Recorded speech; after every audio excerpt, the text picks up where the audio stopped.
The first thing I learned about alien diplomacy was that nobody checked the cheap devices. The second thing I learned was that a cheap device could ruin your entire life in front of 17-star nations. I stood beneath the glass dome of the Lunar Embassy Hall, wearing a ceremonial blue jacket that scratched my neck like it had been designed by someone who hated necks. Above us, Earth hung huge and silent, a glowing marble behind the transparent ceiling. Around me floated translation drones, security spheres, perfume clouds, and one nervous intern who had accidentally bowed to a cleaning robot 3 times. Then Queen Vaelira entered. The hall forgot how to breathe. She looked almost human, tall and graceful, with calm silver eyes and dark hair braided with tiny glowing crystals. Only her ears revealed that she was not from Earth, long, elegant, rising through her hair like the curved wings of some ancient myth. Her skin carried a faint pearl glow under the embassy lights, and her black royal cloak moved behind her, as if space itself had agreed to serve as fabric. My job was simple. Step forward, greet her, say, "Humanity welcomes your majesty with respect and peaceful intention." Simple words, safe words, words that could not possibly destroy me. I touched the translator badge on my chest and bowed. "Humanity welcomes your majesty with respect and peaceful intention." The badge sparked. A tiny puff of smoke came out. The drone beside my ear whispered, "Oh no." The entire hall heard the translated version thunder in perfect Oravari. "Radiant Queen, I offer my life, my house, my future children, and my left kidney if required. Will you bind your destiny to mine forever?" Silence fell so hard I thought it might crack the floor. My mouth stayed open. Somewhere behind me, the foreign minister made a sound, like a dying kettle. I slapped the badge. "No, that is not what I said," the translator corrected helpfully. He adds, "My passion is too large for grammar." A guard lifted his plasma spear. Another guard lowered it, unsure whether killing a groom before acceptance was rude. Queen Vaelira looked at me for a long moment. Her silver eyes did not widen. She did not laugh. She did not order my execution. Instead, she smiled. It was a small smile, but it traveled through the room like a meteor entering atmosphere. "I accept," she said. The foreign minister fainted. The intern bowed to the cleaning robot again. I pointed at the smoking badge. "Your Majesty, with great respect, this is a technical malfunction." The translator announced, "He says love has damaged his machine." I ripped the badge off and threw it onto the floor. Vaelira stepped closer. Her long ears tilted slightly, almost like she was listening to music no one else could hear. 3,000 years ago," she said softly, "the first oracle wrote that my destined partner would come from the blue world, dressed badly, terrified publicly, and would propose through an impossible error no mind could plan." I looked down at my jacket. "Badly?" Her lips curved again. "Historically badly." Behind her, one of the alien priests opened a crystal tablet. His face went pale. The prophecy also mentions smoke from the heart device. The translator badge on the floor chose that moment to release another sad little puff. Everyone stared at it. I whispered, "Traitor." Vaelira extended her hand toward me, regal, patient, terrifyingly certain. Around us, cameras from 12 civilizations turned silently. Recording the moment, humanity's first peaceful greeting became the galaxy's strangest engagement. I should have run. Instead, because panic had clearly eaten the intelligent parts of my brain, I took the Queen's hand and said, "Can we at least blame the software?" The dead translator crackled one last time. "Beloved," it said, "he wishes the wedding to include computers." The royal shuttle did not fly so much as persuade space to move politely aside. I sat across from Queen Vaelira while the moon shrank behind us, my ruined translator sealed inside a transparent evidence box between 2 silent guards. Every few seconds, the box sparked as if it were still trying to ruin my reputation from prison. Vaelira watched Earth through the crystal window. Her long ears rose delicately through her dark hair, edged with tiny silver ornaments that caught the blue light of the planet. She looked calm enough to command a star to wait in line. I, on the other hand, had been engaged for 27 minutes and had already developed a headache shaped exactly like a crown. "I must apologize again," I said. "Human marriage customs usually involve more conversation and less smoke." Her eyes turned toward me, amused. "Oravari customs also prefer less smoke, though the old families enjoy drama. They call it heritage." One of the guards nodded solemnly. "Smoke improves tradition." I stared at him. "Of course it does."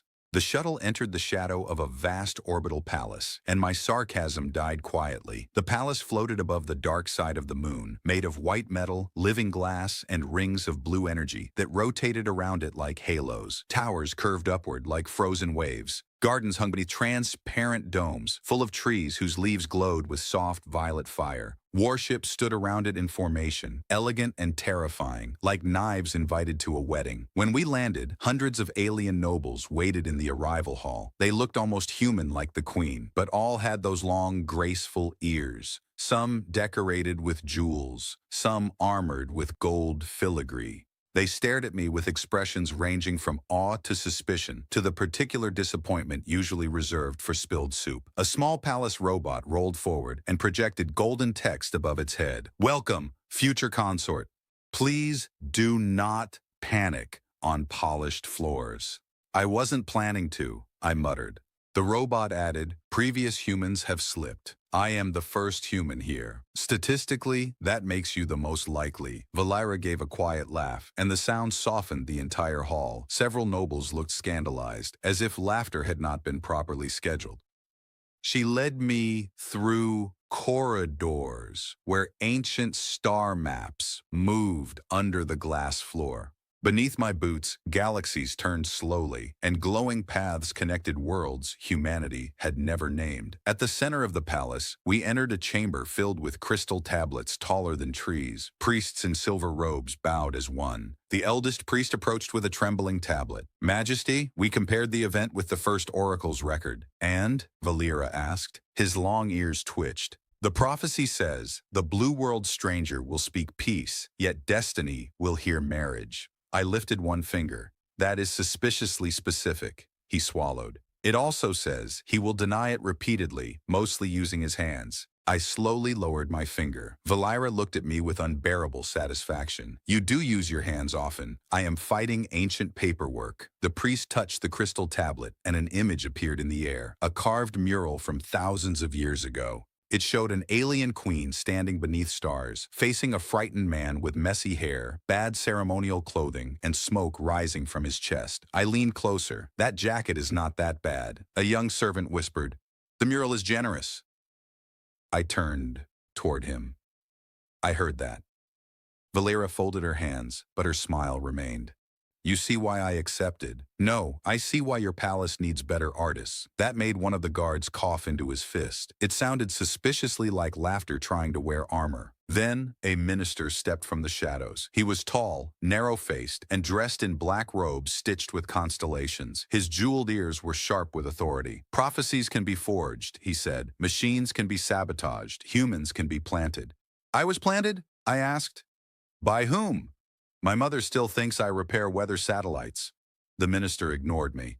"Majesty, before this man is honored, the translator must be examined." Vaelira's gaze cooled. "Examine it." The evidence box opened. A technician inserted a needle of light into the broken badge. The room darkened as streams of code unfolded in the air like glowing rain. I recognized some of the old diplomatic software, but other symbols moved beneath it: spirals, stars, fragments of a language too ancient for any human database. The technician went pale. "This is not normal damage. Someone altered the translator before the ceremony." The hall erupted in whispers. I looked at Vaelira. "So it wasn't just cheap equipment?" The broken badge crackled inside the box and projected one final line of text: "Love discounted, no refunds." For the first time since the disaster began, Queen Vaelira's smile faded. Her long ears angled back in concern, and the palace lights dimmed as if the walls themselves were listening. "Then destiny was not the only thing present in that hall," she said, and suddenly my accidental engagement felt much less funny. By the next morning, if the palace's artificial dawn could be called morning, my face had become a galactic emergency. It floated across every holoscreen in the orbital palace, me, wide-eyed, holding Queen Vaelira's hand like a man who had accidentally grabbed a live wire at a royal picnic. News banners spun beneath the image in 12 languages. "Human proposes."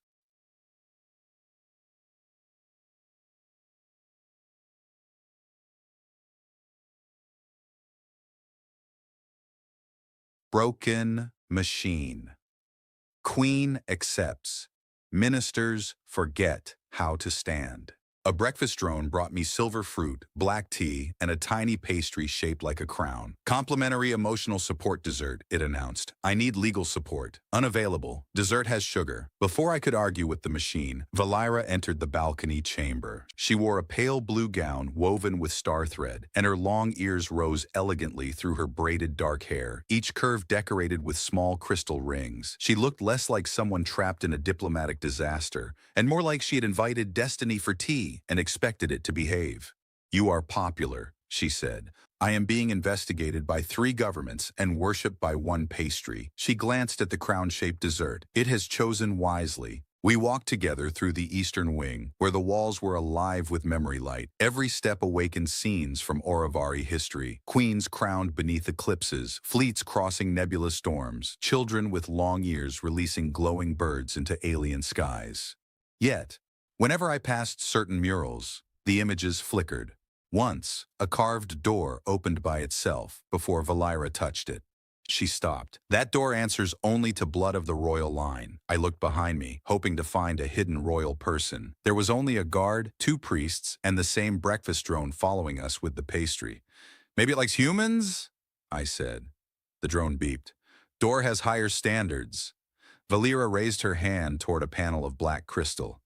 "Touch it." That sounds like how people lose fingers in old horror films. "Touch it gently then." I placed my palm on the crystal. Cold light rushed beneath my skin. The corridor darkened and a constellation appeared around us, forming symbols that twisted like living silver. A voice, old and vast, spoke from the wall. "Archive access restored. Blue World Witness recognized."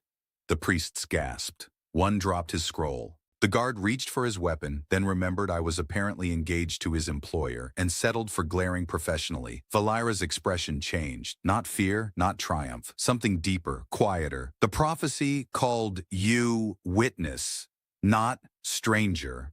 Before I could answer, alarms pulsed red through the hall. A hologram of the suspicious minister appeared in the air. "Majesty, unknown signals have entered the palace network. Someone is searching the prophecy archives." The lights shuddered. The ancient murals around us began to change. My face vanished from one image. Then Vaelira's crown disappeared from another. "They are rewriting records," she whispered.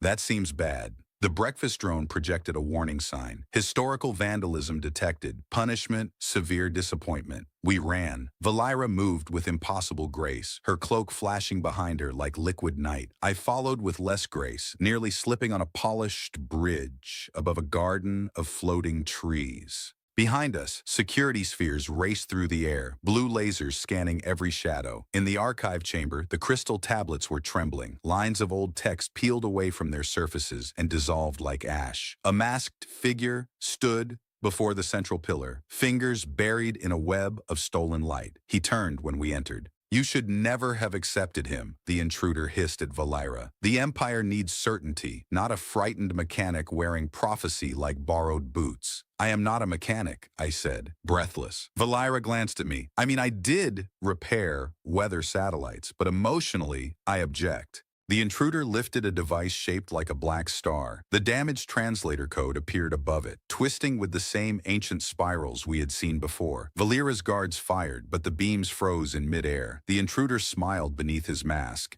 The proposal was supposed to fail. The translator was sabotaged to silence the prophecy forever. Yet somehow, human stupidity completed what genius could not. I pointed at him. "That is the worst compliment I have ever received." The central archive suddenly flared. Light burst from the crystal pillar and wrapped around my wrist, forming a thin glowing band. The stolen symbols fled from the intruder's device and returned to the walls. The masked man staggered back. Vaelira stepped beside me, calm but fierce, her silver eyes burning. "You came to erase destiny." The intruder vanished in a burst of shadow tech, leaving only a scorch mark and a final whisper in the air. "Destiny can still bleed." The alarms faded. The archive lights settled into a deep blue glow. Around my wrist, the strange band remained, pulsing softly like a second heartbeat. Vaelira looked at it, then at me. I tried to smile. "Is this another marriage custom?" "No," she said quietly. "It is older than marriage." The breakfast drone rolled into the ruined chamber and lifted the crown pastry with a tiny metal arm.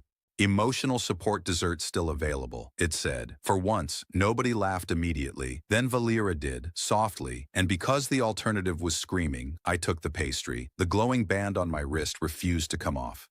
It ignored palace tools, medical scanners, two priests chanting at it, and one small maintenance robot that tried to bite it with diamond teeth before declaring, "Object has poor manners."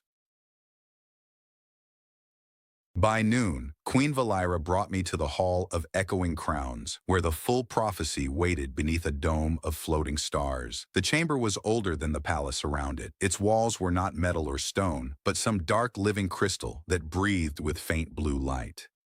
At the center stood 7 rings, slowly rotating without touching anything, each carved with symbols that moved whenever I tried to read them. Vaelira stood beside me, calm and bright in a white cloak clasped at her throat. Her long ears rose gracefully through her dark hair, their jeweled tips catching the starlight like crescent moons. This is where my ancestors came when the empire was afraid. I usually go to the kitchen. That explains much about humanity. A priest placed both hands on the first ring. The prophecy is not a poem, as we once believed. It is a locked record. He looked at my wrist with visible discomfort, and apparently the key has terrible posture. I straightened. I am under historic pressure. The band flashed. The 7 rings stopped. One by one, they opened like mechanical flowers, releasing a hologram of an ancient queen with long ears, silver eyes, and a face stern enough to frighten furniture. Her voice filled the hall. When war returns wearing the mask of peace, the blue world witness shall arrive through error. He shall not seek a throne. He shall not understand ceremony. He shall be deeply confused. I lifted a hand. I object to how accurate this is. The hologram continued. Beside the queen, he will reveal the hidden hand that poisons language, bends machines, and teaches allies to mistrust one another. Vaelira's expression darkened. The translator was only the beginning. The next ring projected images, star systems falling into argument, treaties corrupted by false translations, fleets firing because one word had been changed. A greeting became an insult. A rescue order became a death command. Somewhere, someone was turning language itself into a weapon. The priest whispered, "The old wars began this way." I looked at Vaelira. "So our engagement is connected to a galactic conspiracy?" She glanced at me softly. "Yes." "Wonderful. I was worried this marriage would be ordinary."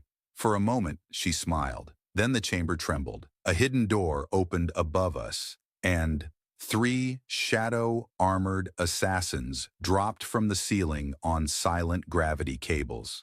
Their masks were smooth black glass. Their weapons hummed with violet energy.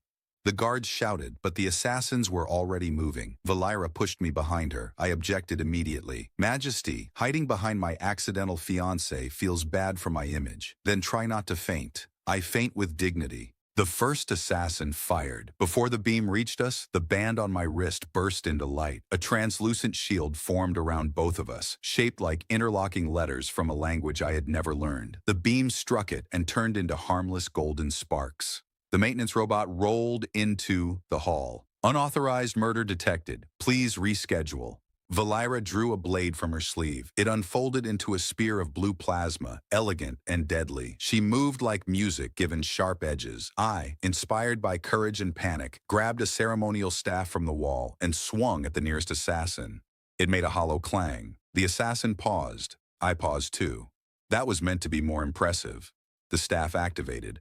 A blast of white gravity erupted from its tip, throwing the assassin across the chamber and into a statue of an ancient emperor, whose stone face cracked into a very judgmental expression. Vaelira stared at me. "I planned that," I lied. The final assassin reached the prophecy rings and stabbed a device into the floor. Dark code spread through the crystal like ink in water. The hologram screamed without sound. Vaelira lunged, but the floor split between us. I looked at the band. Now would be a good time to continue being weird. Light climbed up my arm. The symbols around us rearranged themselves, not into Oravari, not into English, but into both at once. I suddenly understood the phrase glowing in the air. Truth survives when spoken together. "Vaelira," I shouted. "Say the greeting from the summit." She understood instantly. Her voice rang across the chamber in Oravari. I spoke beside her in English, the same peaceful words I had meant to say before everything collapsed into marriage. The dark code shattered. The assassin's device exploded into smoke. He vanished through a portal, but not before the band captured a fragment of his signal, a crest shaped like a black star inside a broken crown.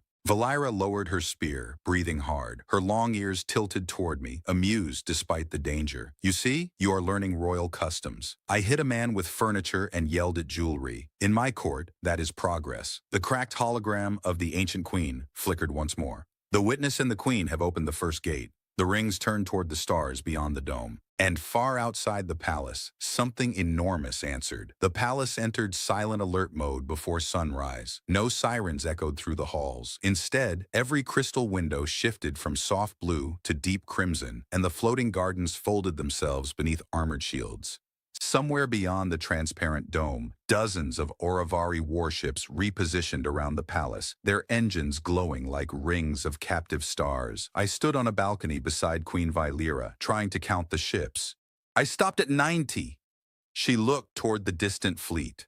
Her long ears, rising gracefully through her dark braided hair, twitched slightly as messages flowed through hidden communication implants woven into her jeweled earrings. "There are 142, she said calmly. "Good. I was only missing 52. You forgot to count the cloaked ones. I would like that officially recognized as an unfair advantage." For the first time that morning, she laughed. The pleasant moment ended when Captain Saran rushed onto the balcony. "Majesty, the engagement ceremony has been moved forward." I blinked. "Forward after assassination attempts?" Saran nodded. "The council believes delaying the ceremony would encourage our enemies." "Incredible," I muttered. "Humans cancel weddings because it rains. Your people schedule them during conspiracies. It is considered optimistic." The royal attendants immediately surrounded me. Before I could escape, they were measuring my shoulders with beams of light, scanning my heartbeat, adjusting ceremonial clothing that looked expensive enough to require its own insurance policy. One elderly tailor frowned. "The left sleeve is 3 millimeters too long. I almost died yesterday." "Yes," he replied, "but untidy sleeves last forever." Meanwhile, palace engineers continued examining the ruined translator. One scientist suddenly shouted, "We found something!" Everyone hurried into the laboratory. The damaged device floated inside a containment field, while streams of ancient code circled above it. The lead engineer enlarged several glowing symbols. "These instructions were inserted centuries ago." I frowned. "Centuries? The translator was manufactured last year." "Exactly." Silence settled across the laboratory. Vaelira stepped closer. "Explain." The engineer swallowed. "Someone embedded dormant code inside the mathematical language itself." I stared. "You can hide software inside mathematics?" He nodded. "The equations waited for compatible systems. Every translator built afterward and only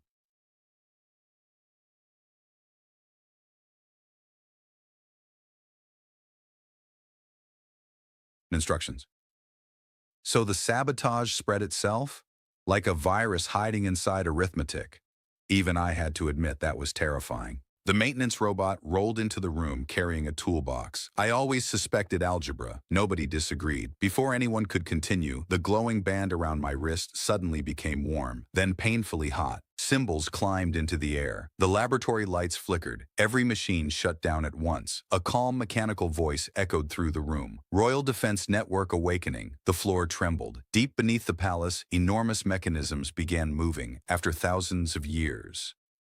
Outside, colossal towers unfolded from hidden chambers beneath the orbital station. Rings of blue energy surrounded the palace as ancient defensive satellites emerged from asteroid vaults where they had slept since forgotten ages. Captain Saran looked through the observation window in disbelief. "Those weapons were legends," the computer answered. "Correction, they were waiting." Everyone turned toward me. The glowing band had become the control key. I don't even know how I'm doing this, I admitted. Vaelira smiled gently. I know. You do? You are not. Before I could ask what she meant, explosions flashed across the darkness beyond the shields. Unknown warships emerged from hyperspace. Hundreds of them. Their hulls carried the same broken crown emblem the assassin had left behind. Without warning, crimson beams struck the palace. The ancient defense network answered. Brilliant pillars of blue light erupted from every tower, intercepting the attack before it reached us. Space itself shimmered as invisible shields expanded around the station. One enemy cruiser attempted to fire again. A forgotten satellite quietly rotated toward it. One pulse. The massive cruiser vanished inside a harmless sphere of folded space. The maintenance robot looked out the window. I respectfully recommend that nobody annoy the old technology. Captain Saran slowly nodded. I fully support that recommendation. Then the Central Defense computer spoke again. Its voice was older than the Empire itself. Primary protector confirmed. A pause followed. Secondary protector confirmed. A beam of soft light settled upon Vaelira. The computer continued. Joint authorization required. The Queen looked at me. So it was never meant to protect only the ruler. I looked back at the endless fleet gathering beyond the stars. It was waiting for two people. Far beyond the palace defenses, the enemy armada stopped advancing, not because they were defeated, because someone aboard their flagship had just realized the ancient weapons they had searched centuries to control had finally chosen their guardians. The ancient weapons did not destroy the enemy fleet. They surrounded it with quiet blue rings, like a patient teacher placing noisy children in separate corners. Every hostile ship hung frozen outside the palace shields, engines burning uselessly, cannons locked mid-charge. Captain Saran stared at the display and whispered, "The old defense network has trapped them in folded space."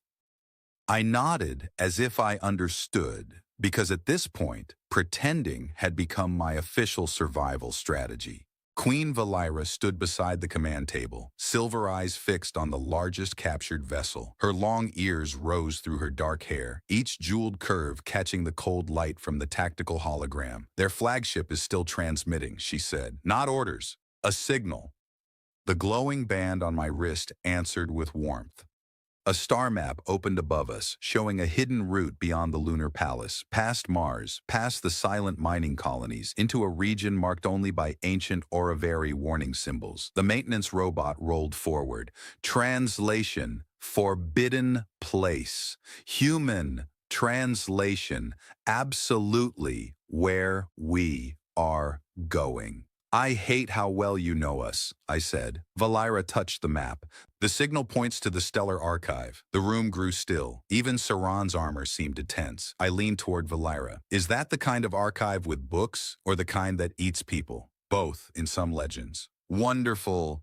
Educational and fatal." We departed in a small royal vessel hidden beneath the palace, a sleek ship older than the Empire's oldest crown. Its engine did not roar, it sang. Space bent around the hull as Vaelira and I stood before a living navigation core that pulsed like a blue heart. The frozen enemy fleet vanished behind us, and Earth became a distant lantern. For hours, stars stretched into silver threads. Vaelira explained that the stellar archive had been built by the first civilization, the unknown architects who created the language hidden inside mathematics. They did not rule the galaxy, they corrected it. When civilizations grew close to destroying one another, their systems quietly shifted events. One delayed message, one impossible meeting, one translator error. "So the universe has been gently pushing people around?" I asked. "Only when peace became statistically unlikely. That is not comforting. It means fate has administrative access." The ship's core flashed, as if offended. Vaelira smiled. "Be respectful. It may be your in-law." The journey ended at a dead star wrapped in rings of black crystal. The stellar archive floated inside them, enormous and silent, shaped like a flower made from night. As we approached, the band on my wrist opened a quarter of pale light through its defenses. Inside, gravity behaved like a suggestion. We walked across a bridge of floating symbols while memories drifted around us. Wars that had never happened, treaties saved by accidental kindness, queens, farmers, pilots, and children whose smallest choices had changed galaxies. At the center waited a figure made of light and shadow. Its face shifted between countless species. "Witness and Queen," it said. "Final sequence confirmed." Vaelira stepped closer. Who corrupted the translator network? The figure raised one hand. Images filled the air. Ministers, admirals, merchant kings, and ancient AI fragments hidden across empires. Those who profit from mistrust. They altered language to fracture alliances. The proposal was meant to fail. Your acceptance awakened the safeguard. I looked at Vaelira. So you accepting instantly saved the galaxy? Her long ears tilted proudly. I have excellent instincts. You also married a man who argued with a pastry. No instinct is perfect. The archive opened another vision. If we failed, every translator in known space would soon twist peace into insult, rescue into threat, love into surrender. Fleets would answer false words with real fire, the light being extended its hand. To stop them, you must release the original language into every translator. It cannot be done by command. It requires trust between two minds who chose one another without certainty. Vaelira looked at me, and for once the prophecy, the politics, and the panic fell away. There was only her hand reaching toward mine, warm and steady. I accepted because of destiny, she said softly. I continue because of you, I swallowed. That is much better than my speech, which was mostly going to be screaming. Then do not speak. We joined hands. The band flared. Her crown answered with silver fire. Across the archive, symbols rose like a storm of stars, pouring into the ship, into the palace network, into the frozen enemy fleet, into every translator listening across the galaxy. For one terrifying second, every screen showed the same message. Language restored. Then the maintenance robot's voice crackled over comms from the ship. Congratulations, communication repaired, marriage still confusing. Vaelira laughed, and the sound carried through the ancient archive like sunrise entering a machine that had waited too long in the dark. When the restored language swept across the galaxy, the war ended first in silence. Enemy ships that had arrived screaming threats suddenly received the true messages hidden beneath their corrupted orders. False commands, forged insults, lies stitched into treaties for centuries. One by one, their weapons powered down. The broken crown conspirators were exposed on every diplomatic channel at once, looking very surprised for people who had planned everything except honesty. Queen Vaelira and I returned to the lunar palace as dawn spilled over Earth. The ancient defense rings opened for us like blue petals, and the captured fleet bowed its ships low, not to surrender to fear, but to acknowledge truth. Captain Saran arrested the traitorous ministers with great satisfaction, though the maintenance robot insisted on reading them their rights in an extremely disappointed voice. You have the right to remain ashamed, it said. Anything you say may be corrected by accurate translation. The palace laughed for the first time in days. The broken translator badge was placed in the Hall of Echoing Crowns, not as evidence anymore, but as a relic. It still smoked occasionally, mostly when praised. The old priest called it sacred. I called it legally dangerous. Vaelira called it our beginning, which made it harder to stay angry at a piece of equipment that had nearly married me by accident. The official ceremony took place beneath the glass dome, where everything had gone wrong. And this time I stood straight. No trembling hands, no desperate search for exits. I was still afraid, but not of Vaelira, not of destiny, and not of the future waiting beyond Earth. I had arrived as a man trying to survive a mistake. I stood there now as someone who had chosen what that mistake became. Vaelira walked toward me in silver and white, her long ears adorned with crystal light, her dark hair falling like night around a crown made of living stars. She looked human enough to smile at, alien enough to make the universe feel larger, and regal enough to make my knees consider resignation. "You are staring," she whispered. "I am diplomatically admiring. Your diplomacy has improved. Barely." The repaired translator floated between us, polished and trembling. I narrowed my eyes at it. "Do not improvise," it beeped. Confidence level terrifyingly high. Vaelira took my hand. Her fingers were warm, steady, real. The ancient prophecy glowed above us, then faded, its work finished. No voice commanded us. No machine forced us. The archive had proven what mattered. Destiny could open a door, but only choice could walk through it. I spoke carefully. "Queen Vaelira, I choose you. Not because of a prophecy, not because of a broken machine, because beside you, even the impossible feels worth facing." The translator paused. Everyone held their breath. Then it announced perfectly, "He says he loves you." The hall erupted in cheers. Vaelira smiled, bright enough to humble the stars. And I choose you, Blue World Witness, Terrible Dresser, Brave Fool, and my favorite accident. The maintenance robot rolled down the aisle carrying the crown pastry from our first breakfast. Emotional support dessert upgraded to wedding cake. Even the priests laughed. Above us, Earth and the Aurivari fleet shone together through the glass dome. Across the galaxy, translators now carried truth instead of poison. Old enemies opened negotiations. Hidden records were restored. The first civilization's archive went quiet at last, no longer needing to push history by error. As Vaelira leaned closer, the translator whispered, "Minor clarification. Kiss now." For once, the machine was right.